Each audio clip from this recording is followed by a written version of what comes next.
Hey tea heads, this is Don from Mayleaf. I'm going to be doing an unboxing of this Jianshui Clay Teaware. It just arrived from the warehouse and I was about to open it. I thought, let me throw the cameras on and do a quick video to introduce you to this teaware, explain it, and also hopefully approve it for sale. So for those of you who need catch up on Jianshui Teaware, Jianshui Clay is a very famous clay, not as famous as Yixing, but it's a famous clay from Yunnan province, and I highly recommend that you go check out the video. I'll put a link in the description below of us visiting Jianshui, because then you can see the whole environment of where it's made and also the process to make it. And we've been making our own Jianshui exclusive design pots for 5 or 6 years, I think. The first one was our pixel square design. The second one was our black Jianshui with the old Chinese characters for Hui, Gun, and Yun. This sort of yellow, beautiful yellow script inlaid into the teaware. And we've been selling those for the past couple of years, and every time they come in, pretty much they go out of stock relatively quickly.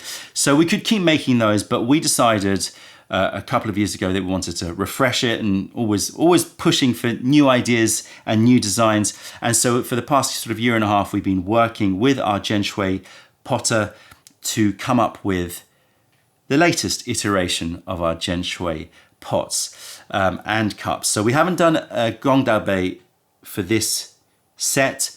The reason is because the actual price for making a gongdaobei is quite similar to making a pot. And a lot of people, quite understandably, don't feel that they want to spend as much money on a gongdaobei when you can use a glass pitcher like this. So we haven't made a gongdaobei in this design style yet. If you want one, then let us know and we can go about doing that. So I haven't seen the pot yet, but I have seen the cup because it didn't come in a box. So let's talk about the cup first. You can see this is a 70 milliliter cup. With a more straight edged, but always with that little curve moving outwards on the edge, which is an important feature for me, because when you drink, you want it to flow nicely. If it's too straight or curves inwards, it's just not pleasant on the lips and doesn't flow well. It's very important that function always informs design. But I love the shape. I love that little slight concave here, but it's very, very slight, so it's not going to impede tea flow. So that's the shape. We're going to talk about the design inlay a little bit later. So let me just see the pot now. Hopefully this is also as expected. Yeah, it looks good. So we're going to go through the approval process here.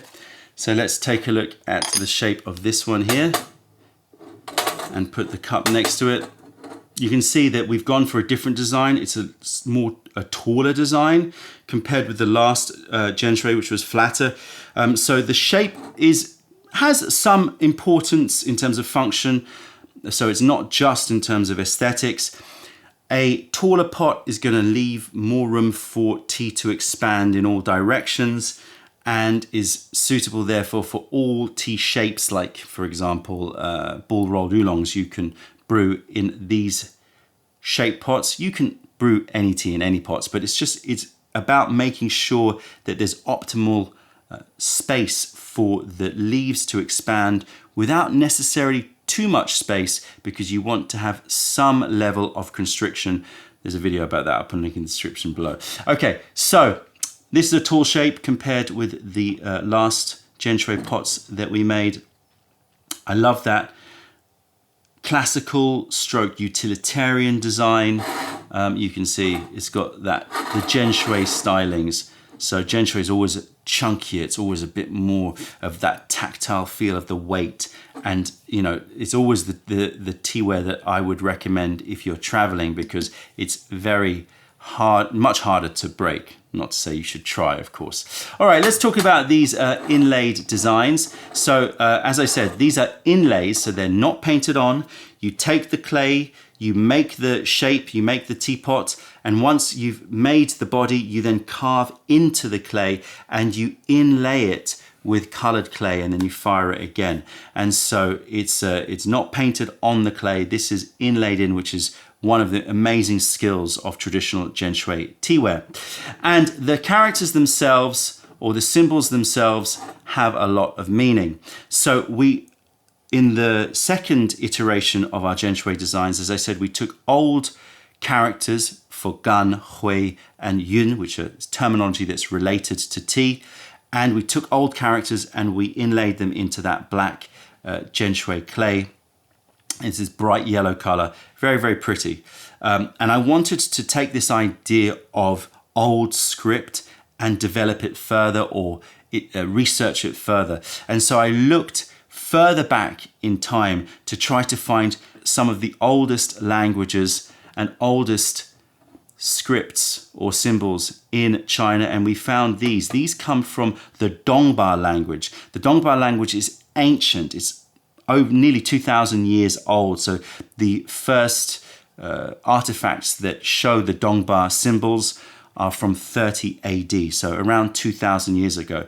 And they are developed from the Naxi minority group. And the Naxi minority group come from the foothills of the Himalayas in Yunnan province. So that is where tea is widely regarded as originating from.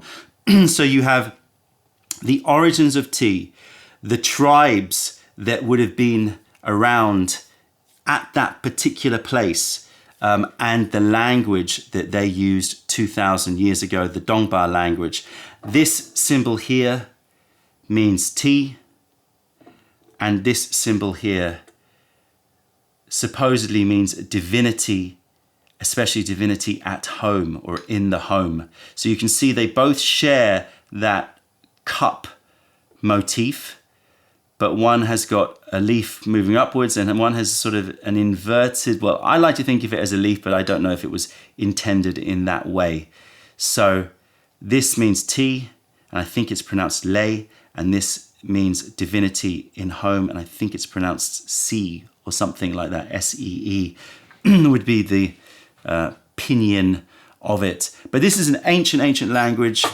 You can go look it up, the Naxi language, the Dongba language. It took a lot of time to find a script that I think really would work well with the teaware, and obviously it has so much meaning, which is wonderful. You've got the meaning of the characters themselves, or the symbols. You've got the meaning that it comes from the origin of tea around the foothills of the Himalaya, and the origins of this clay, Yunnan, from the people, the Naxi minority group, that would have probably been cultivating tea, one of the earliest groups to cultivate tea. So I like all that history in there, and it's a celebration of that script and a celebration of those ancient minority cultures. So now, let's see how it performs. That's obviously the most important thing. So I'm gonna pour some boiling water in here. This has got a ball filter in it. And I like ball filters in general because they mean that you get a very fast pour, less likelihood of too many leaves blocking the filter.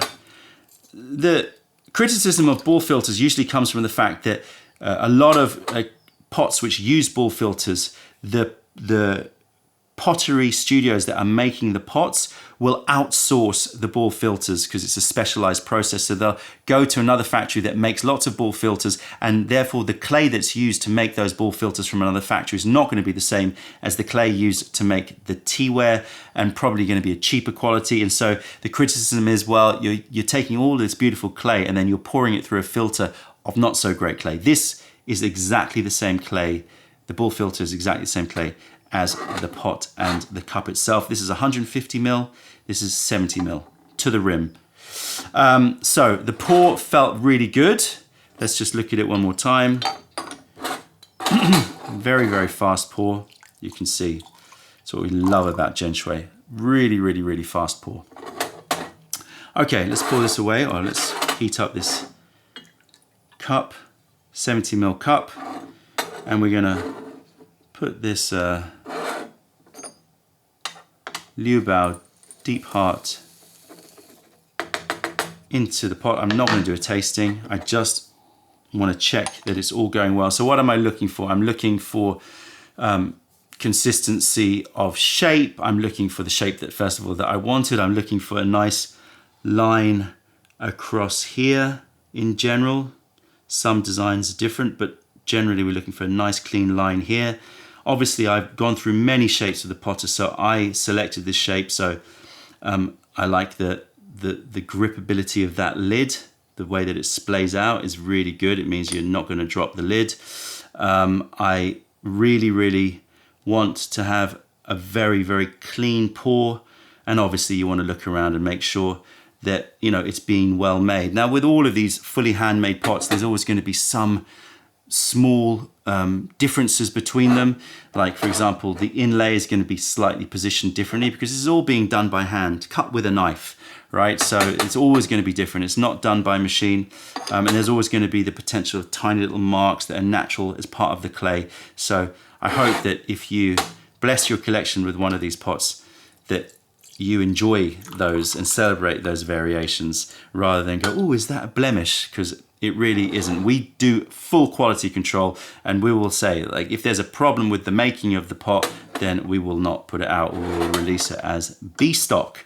Right, let's heat this water up and do one infusion here. So far, so good. The pour looks supreme, very fast. I'm not going to time it, but it looks as fast as our previous pot, if not faster. Always exciting when these designs come together.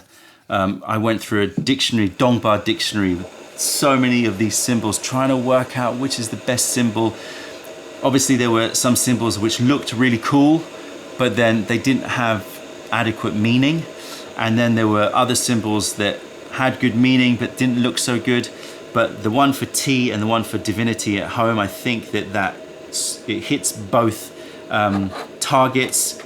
Great look and also excellent meaning behind the symbols, and obviously, as I said, the meaning behind the whole Dongba language as well with the Nashi people. Okay, let's brew this up. Nice wide opening for loading and for pouring. We'll pour over the top. Right, give that a few seconds. I will do a full pour now to see how fast the pour is. I will also try blocking off the top, but I'm not so fussed about that. So I'll tell you that right now. You know, I think for Jianshui clay and for Yixing clay, maybe that's more of a finesse point that you can look at when judging the pot's craftsmanship. But with Jianshui clay, because they're so chunky with such big openings in terms of the spout, it's more about, is there rattle on the lid? No, really hardly any rattle on the lid. So, you know, I'm not gonna be too fussed if there's a bit of dripping going on. Look at that. What is that? I would say that's about 6 seconds, maybe less, in terms of the pour. Let me pour some into the cup so that I can brew one more. As I said, this is just going to be a quick video. I am not going to be doing anything more but just test out these pours, because I'm very happy with the look of the design, the color of the logo, or not logo, the symbol. The color of it, I think, really works as well. Pops nicely, but is not too garish. All right, this is hot. So I'm going to pour and I'm going to block. Yeah, you see, it does stop it. Pour, drop, it does stop it. But it's not quite the same as Jiaozhou, right? But I would never expect that from a Jianshui pot. And who does that anyway, really? But it's more of a sign for craftsmanship with Jiaozhou, you know, because the margins on fully handmade Jiaozhou can be even finer with that working of that clay. Right, let's just quickly taste this tea and see how it has affected the tea a little bit, or at least let me get an impression of the quality of the clay. But I really have no doubts, because we've been using this same potter for many, many years. And I know the quality of the clay that they use. So there you go. I do not have a name for these pots yet. We don't have the inlay on both sides of the pot or the cup, only on one side. We found that when you put it on two sides, it just looks a little bit like, it looks a bit like a logo. You know, it somehow cheapens it. So that they are on one side. I don't have a name for them yet, but if you click the link in the description below, then you'll find out what they were eventually called. That's it, tea heads. Check out other videos, taste our teas wherever you are in the world by browsing mayleaf.com, and come visit us if you're ever in London. Other than that, I'm Don from Mayleaf. Thank you for being part of the revelation of true tea. Stay away from those tea bags. Keep drinking the good stuff in the most supreme teaware possible, and spread the word, because nobody deserves bad tea. Bye.